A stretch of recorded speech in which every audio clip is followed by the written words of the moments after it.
So I was thinking about these things as well when I saw, I believe his name is Jeremy Carl, who is some sort of Claremont person who got Yes. put up for, is he, they haven't voted on him yet, but he might No. very well not make it. He was asked all these questions about, is there anti-white discrimination and bigotry? And he couldn't define the white race. And And just as he an wrote the book. aside, He literally wrote the book about white discrimination. Imagine me.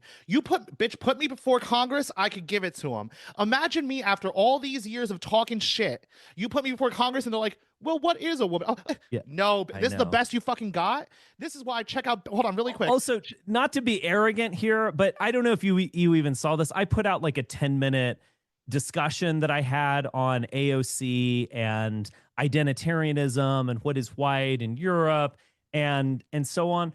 That is so compelling. It directly communicates an idea to the masses. Anyone can understand that. I'm not speaking in arcane language or anything like that. Again, like, not to be resentful here, but isn't it interesting that there are people like, forget me, there are people like Jared Taylor who's just been talking about this for 40 years. And oh no, we can't deal with him. We have to get our guy, Jeremy Carl.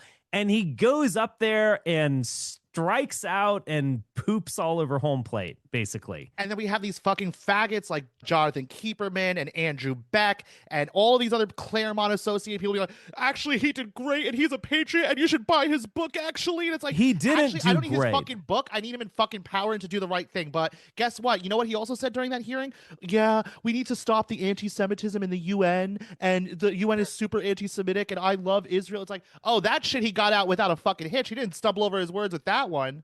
Exactly. They will replace us is basically what happened. And so what you get is this botched version of white identitarianism, which actually can be spoken about very lucidly and concisely. You don't have to stumble over things. It's very easy to define these things, but he can't. But I also noticed something else, which is that he's playing this game. I haven't read his book, nor probably will I at this point. Yeah. But he's playing this game where he's using the logic of the civil rights movement in order to justify white identity.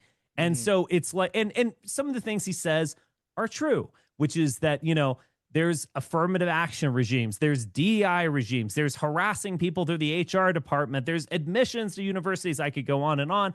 These are, if not directly anti-white, they in effect are discriminating against whites as a class.